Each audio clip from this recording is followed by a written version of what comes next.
હા આપણે બહુ કઈ જો રામ ને કૃષ્ણ હોહરવા નીકળ્યા તે દિયા જનતા ન સુધરી. હકીકત આ ભગવાન કૃષ્ણ પોતે ગીતા ગાતો હતો ને અર્જુન સિવાય મારો બાપે નહોતો સાંભળતો. મહાભારતનું યુદ્ધ આ સંતો સાક્ષી છે ને. મહાભારતના યુદ્ધમાં એ એક ભગવાન નારાયણ ગીતા કહેતો હતો સાહેબ, અને અર્જુન એક જ સાંભળતો હતો. 3 શ્રોતાઓ હતા, 3. એક અર્જુન, બીજો ધજામાં, એમ અર્જુનની ધજામાં બેઠેલો મારો ને તમારો બાપ હનુમાન, અને ત્રીજો બબરુ વાહન. બાકી તો બધા તલવારીઓ જ ખેંચતા હતા. આ વૈશમાં હું ડખો આવ્યો છે કે, અને કહેવા ગયો સાહેબ એનો પ્રસંગ યાદ આવ્યો એટલે કહું સંતો બેઠા એટલે. અને ત્યારે દુર્યોધન એમ કહેવાય પોતાનું રથ થી નીચે ઉતરી અને દાદા ભીષ્મ પાસે જાય છે. મહાભારતનો પ્રસંગ. દાદા ભીષ્મ પાસે જઈને દુર્યોધન એટલું કહે છે કે દાદા આ લોકોએ શું વચ્ચે આ ડખો કર્યો છે, એને કયો પોતપોતાના રથ ઉપર વ્યા જાય, યુદ્ધ ચાલુ કરે. અને આખા મહાભારતમાં ભીષ્મ નથી બોલ્યો એવું ભીષ્મ તેથી દાદો ભીષ્મ બોલ્યા છે. ત્યાં મને પૂજાભાઈ પ્રસંગ છે નાનો, મને ગમે બોલવા. તેથી દુર્યોધન ને હામો એમ કહેવાય દાઢી ઉપર હાથ નાખીને દાદો ભીષ્મ એટલું બોલ્યો હતો કે એ પુત્ર દુર્યોધન, તને હું પગે લાગીને કહું છું તું તારા રથ ઉપર વયો જા, નહીંતર હું અર્જુન ની રાહ લઈ જાઉં.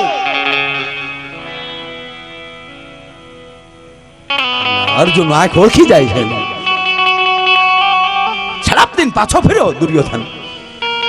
અને પછી આકાશ સામે લાંબા હાથ કરીને દાદો ભીષ્મ કહે છે જટા ફેલાવી, એ વિધાતા તે મને ગંગેવ બનાવ્યો, એની કરતા કુંતેય કેમ ન બનાવ્યો? હું જો આજ કુંતેય બી ન હોઉં તો મારા નારાયણની વાણી સાંભળવાનો મને લાભ મળે. અને પછી હવાને ઠપકો દે છે કે એ પવન, એ હવા, એક એવું જોકું માર કે ભગવાન કૃષ્ણના મોઢામાં લે શબ્દ જે નીકળે મારા કાન સુધી પહોંચી જાય તો મારું મૃત્યુ સુધરી જાય. સાહેબ એટલી ઊંચાઈએ પહોંચ્યા પછી જો આ દાદો ભીષ્મ પસ્તાવો કરતો હોય તો નારાયણની વાણીમાં કેટલી તાકાત હશે. તો ઈ યુગમાં સાહેબ કોઈ સાંભળનાર નહોતા. આજ પરમાત્માની કૃપા તો જુઓ સાહેબ, ફેર ન હોય તો એની ફેર પ્રમાણે નોટુના ઘા કરીને નીકળી જાય છે કે આમાં તમારી સાધુતા ઉપર, તમારા ભજન ઉપર અમારી લક્ષ્મી ઓળઘોળ છે. અમારું આમાં લક્ષ્મીનું કાંઈ ન આવે. અમે તને મારા નાથ શું આપી દઈ, ઈ ભાવ મારા દેશની ભૂમિમાં છે. આ પરદેશમાં જોવા નથી મળતું બાપુ. અમે ખૂબ 17 દેશમાં માયો આયર રખડીએ, 17 દેશમાં. પૃથ્વી પર તો આટો ફરી ગયો છો સાહેબ, પણ કૃપા તો તમારી ને બધાની. હે આ તમારી સામે બેસીને વધારે જે બોલવું છું એનું કારણ એટલું જ છે કે તમે મને પહેલા ઓળખતા હતા. શું હતું માયામાં? આટલી એટલી કેરીઓની પેટીઓ ભરીને જાતો ત્યારે એ વધી વધીને 3000 નું ભાડું થતું હતું સાહેબ એ સમયમાં. એમાં ગાડીના હપ્તા ભરું, ગાડીના હપ્તા ભરાઈ રહ્યા ત્યાં ડ્રાઈવરના થોડા ઘણા, કલિન્ડરના દેવાના, ત્યાં ટાયર ફાટ્યું હોય. 4 ટનની ગાડીમાં સાહેબ તેથી 11 ટન ભરતો. 120 પેટી કેરીની બધી માની લો કે 80, 90, 100 કિલોની ગણતરી કરી લો. અને આ બધાને ખબર છે કાંઈ નહોતું માયામાં. આજે જ માયાને એક રાતના 3.5 લાખ આપે તોય ટાઈમ નથી મળતો, તોય ટાઈમ. અને પાછા ઘણા મને ફોન કરે હમણાં એ બધી નોટોનું જ્યું હું. અરે સાધુની સાક્ષીમાં બેઠો છું સાહેબ. દિવાળી આવે એટલે માયાયરનું બેલેન્સ 0 હોય છે. હું જે કરતો હોઉં મને બાપુ બહુ મોટું વ્યસન ગળી ગયું છે સાહેબ. એ વ્યસન એવું છે કે ક્યાંય ગાય ભૂખી ભાળી જાઓ તો એ ગૌશાળામાં કેટલું દઈ દઉં મને ખબર નથી રહેતી. કોઈ સાધુનો આશ્રમ હોય, લાયક હોય તો એ કાંઈ જાહેરાત નથી કરતો. મારા બાપ અત્યારે 650 છોકરા મારી પાસે ભણે છે. 575 તમારા વિસ્તારના ઘણા છોકરા છે. અને ભણતર એવું આપું છું કે છોકરાને ગમે ભરતીમાં જવું હોય ને પછી તો ટ્રેનિંગ ન લેવી પડે છે. આ ખેલે ગુજરાતમાં સાહેબ હમણાં જે અમારા ગુજરાત લેવલની જે સ્પર્ધા હતી એમાં 13 સ્પર્ધા હતી, એમાં 11 સ્પર્ધામાં ફર્સ્ટ આવ્યા હોય તે રામકૃષ્ણ સ્કૂલના છોકરા આવ્યા. મારી દીકરીઓ 9 ધોરણથી 12 ધોરણની કોઈ પણ દીકરીના હાથમાં રાઇફલ આપી ગયો અને બોટલની માથે ચણાનો દાણો મૂકી ગયો, જો ઉડાડી નાખે નહીં ને તો સાહેબ મેં અભ્યાસ ન કરાયો કહેવાય સાહેબ. બાકી પાઠ્યપુસ્તક તો એ તો 100% સવાલ નથી. 24 છોકરામાં 4 છોકરા MBBS માં જાય, 24 સાયન્સના ઘણા વિદ્યાર્થી બી ગ્રુપમાં જેટલા 24 હતા એમાં સાહેબ 4 છોકરા MBBS માં, મારા ગામડાના અભણ માવતરના છોકરા. અને મારા છોકરાની અંદર એવી દાજુ નખાવું છું કે એને એટલું પૂછું કે આમાં તમારા કોઈ છોકરા કોઈ કલેક્ટરનો દીકરો છે આમાં કે નહીં, કોઈ DSP નો દીકરો છે તા કે નહીં. ત્યારે છોકરાને એવું ધરવું કે તમે ધારો ને તો તમારા બાપને DSP નો બાપ બનાવી શકો, તમારા બાપને કલેક્ટરનો બાપ તમે બનાવી શકો, એ તમારા હાથમાં છે.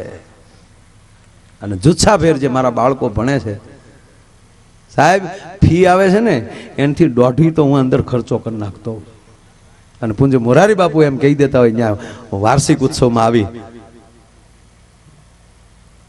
કે દીકરા આવું ને આવું કરતો રહેજે, ઘટે ત્યાં બેઠા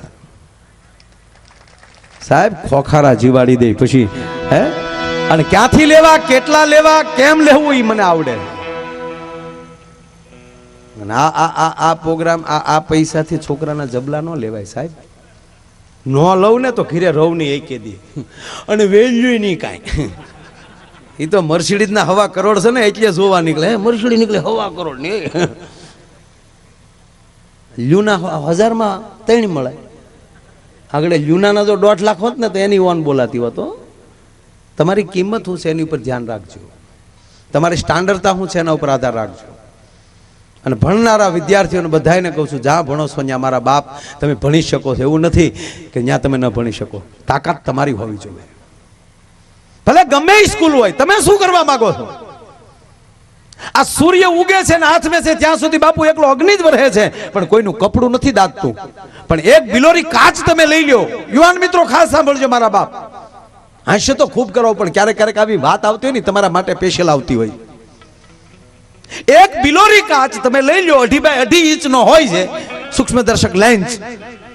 એ 2.5 બાય 2.5 ઇંચના કિરણોને પૂંજાભાઈ એકત્રિત કરીને ત્યાં તમે ટીલડી પાડો ને એટલે અહીંયા આગ થઈ જાય છે. શું કામ?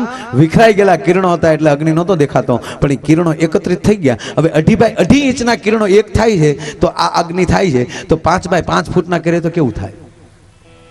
એમ દોસ્તો, મારા યુવાન મિત્રો, મારા વિદ્યાર્થી ભાઈઓ જે ભણો છો તેને પ્રાર્થના કરીને એટલું કહો કે તમે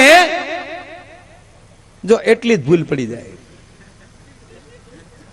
ઈ રોજ અહીંયા છે છતાં તમારા બધાનું ધ્યાન ન્યા ગયું છે. હું આગળ વયો જવાનું. આ ધ્યાન કેન્દ્રિત કરવું ને ઈ જ ભણતર. આપણે અભ્યાસમાં પાછા પડી છે એનું કારણ એ છે કે આપણી બુદ્ધિને વિખરાઈ ગયેલી રાખીએ છીએ. ઘડીક આમ નાખીએ છીએ, ઘડીક આમ નાખીએ છીએ. પણ કેવલ ને કેવલ જે તમારે બનવું છે એની ઉપર ધ્યેય લગાવી અને તમારી બુદ્ધિને કેન્દ્રિત કરી નાખો. અને જે ફડાકો ન બોલે તો હું ગાવાનું બંધ કરી દઉં ભલા માણસ. હે નક્કી હું નાનો હું હકીકત કહું, ભણતો ત્યારે પણ મને આ બુદ્ધિમાં સાહેબ મને રામભાઈ આજ મગજમાં થતું કે આપણે આખી સ્કૂલ હોય એમાં અમુક જ વિદ્યાર્થીના નામ આચાર્યને કેમ આવડે છે? આચાર્ય શ્રી બેઠા છે. આપણું આખું ગામ હોય એમાં ગામના નામ લેવા હોય વડીલોના, તો અમુકના નામ કેમ? એટલા પોલીસ ઓફિસર હોય તો અમુક જ પોલીસ ઓફિસરનું નામ કેમ? એટલા બધા 650 કરોડ સંતો કુંભના નિયમ પ્રમાણે, તો આ અમુક જ સાધુડાના નામ મોઢે કેમ? તો તમે જે ક્ષેત્રમાં છો એમાં તમારું નામ કેમ નહીં? તમે એટલું જ મૂકી ગયો તો હું કેમ નહીં? ઈ મેં મૂક્યું છે ને ત્યારે આજ માયો આયર બન્યો છું. તો હું મારા ક્ષેત્રમાં કેમ નહીં? આ જો બધાને મગજમાં આવી જાય તો મને નથી લાગતું તમે જે બનવા માંગો છો એમાં બિલકુલ અઘરું પડે. ચાલો માણસ પ્લેન બનાવે છે તો આપણે ખાલી પ્લેન ચલાવતા ન શીખી શકીએ? માણસ ચંદ્ર ઉપર જેટ વયો જાય છે તો એની ગતિ માપતા આપણે ન શીખી શકીએ? કેમ? અને એટલી જ બુદ્ધિ તમે તમારા એ બધુંય મૂકી અને તમારા લક્ષ્ય ઉપર લગાવી ગયો. કારણ કે ગુરુ દ્રોણે એમ કીધું કે લેજો એ હામાં ઝાડ છે, ઝાડ ઉપર પક્ષી બેઠું છે, એ પક્ષીની આંખ વીંધવાની છે. ત્યારે દુર્યોધનને હાથમાં બાણ આપ્યું. જો જોઈ દેખાય ત્યાં કે આ વૃક્ષ છે, પછી ત્યાં કે પક્ષી છે, પછી ત્યાં કે એની આંખ દેખાય. અર્જુનનો છેલ્લે વારો આવ્યો ત્યારે કીધું કે લેજો અર્જુન તને શું દેખાય? ત્યારે કીધું ગુરુજી મને કેવલ આંખ દેખાય છે, કારણ કે મારે લક્ષ્ય આંખનું છે. મારે ઝાડ હારે કોઈ લેના દેના નથી, પક્ષી હારે કોઈ લેના દેના નથી. તમારું લક્ષ્ય એ જ તમારું સિદ્ધ હોવું જોઈએ, તો એ કોઈ દિન વાંધો ન આવે. પણ આપણે તકલીફ છે, આપણે બીજું બહુ જોવા મળ્યું, બીજું બહુ. અને તમને બીજું કહું, તમારે મોટું થવું હોય ને તો અબજસ લેવાની તૈયારી રાખજો. જ્યાં સુધી તમને અબજસ ન મળે ત્યારે માન લેવાનું કે તમે મોટા નથી. આ ભગવાન, આપણે ભગવાન શું કામ કહીએ ભગવાનને? કારણ કે આખી દુનિયાનો અબજનો ધણી ભગવાન. દાખલા તરીકે તમે કોલેજ પહેલી પસાર થાવ અને કોલેજ પાસેથી નીકળો અને વિદ્યાર્થી તોફાન કરતા હોય કોલેજિયન, તો એના તમે પ્રિન્સિપાલને જઈને કહો કે તમારા વિદ્યાર્થી ભાઈ તોફાની બહુ છે યાર, બહાર બહુ તોફાન કરે. તાકે હાઈસ્કૂલમાંથી જ આવ્યા, કોઈને ભૂલ્યું તો ગણવી જ નથી. હાઈસ્કૂલમાં જઈને પૂછો કે આ તમારા વિદ્યાર્થી તોફાની કેમ? તાકે પ્રાથમિક શાળામાંથી જ આવ્યા. પ્રાથમિક શાળામાં જઈને પૂછો કે તમારા વિદ્યાર્થી તોફાની કેમ? તાકે બાલ મંદિરમાંથી જ આવો લોટ આવ્યો. બાલ મંદિરમાં જઈને કહો કે આ છોકરાઓ તોફાન કેમ કરે? તાકે એના માવતરે જ આવા મોકલ્યા. એના માવતરને જઈને કહો કે તમારા છોકરા આવા કેમ? તાકે ભગવાને જ આવા મોકલ્યા. અડિયો દડિયો ભગવાન ઉપર. બાકી હમણાં એક ભાઈના બેન, એના પત્ની પિયર ગયા ને ભાઈ, ન્યાલી પછી એને પિયર થયા ને એના પતિને ફોન કર્યો. હવે તો મોબાઈલ થઈ ગયા. એટલે પત્ની કીધું ક્યાં છો? ક્યાં જવું તારી વગેરેનું, ઘરે ને ઘરે બેઠા. હા કાંઈ ગમતું નથી ને, વહેલા રોઈ આવો તો સારું. ભાગે છોકરા ને બોકરા ને બધા હવે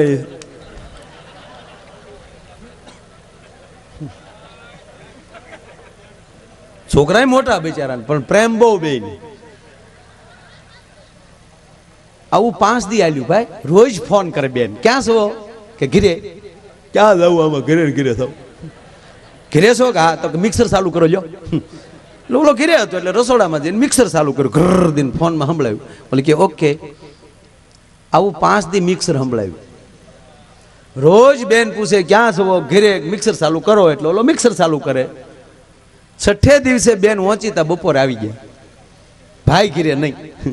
છોકરાઓને પૂછ્યું ક્યાં ગયા તારા બાપા? એ કે તમે ગયા ને બા, તે દુના મિક્સર લઈને મારા બાપા નીકળી જાય.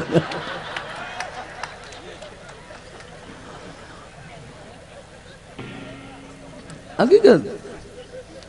કારણ કે બાળક ભગવાન છે. બાળકની સાથે કોઈ દિવસ કોઈ વસ્તુ ન કરતા. એક પ્લીઝ જ્યાં લખો ને એક બીજું લખજો મારા બાપ. કદાચ આપણે પરિવારમાં મન દુઃખ હોય, ભાઈ ભાઈ કદાચ ન બોલતા, આવી ઘટના તો ઘટવી જ ન જોવે. હવે આ 21મી સદી. પણ માની લ્યો કે કાંઈ કારણોસર બે ભાઈઓ નથી બોલતા, પણ નાના બાળકો હોય ને તો બે ભાઈઓના બાળકને રમવા દેજો ભેગા. એવું લાગે તો કહેજો કે જા મોટા બાપાને ઘરે રમવા જા. મોટા બાપા નહીં કહેવાય જા કાકાને ઘરે રમવા જા બેટા. વેરના બી ન વાવતા.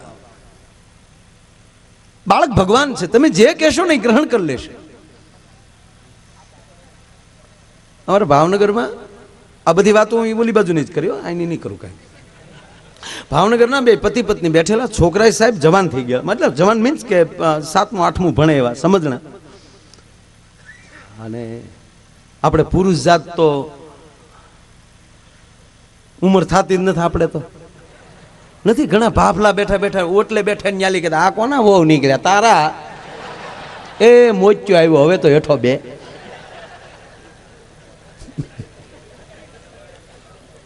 બસ મારો સાધુડા દાંત કાઢે ને એટલે માયા આયરનો ધક્કો વસૂલ થઈ જાય સાહેબ. હકીકત કહું સાહેબ, મને બસ આનંદ કરાવવા નીકળ્યો માયો. એ માયા કી માયા જાલ હૈ સાહેબ. કાલ સોમનાથના મેદાનમાં 1.5 લાખ માણસ બેઠું હતું ને એકલો માયે જે મોજ કરી સાહેબ. હા હા હા. 10 વાગે ચાલુ કર્યું ને હવા 2 પૂરું કર્યું. 4 કલાક આવી જાય કાગડા કઢી પીવા.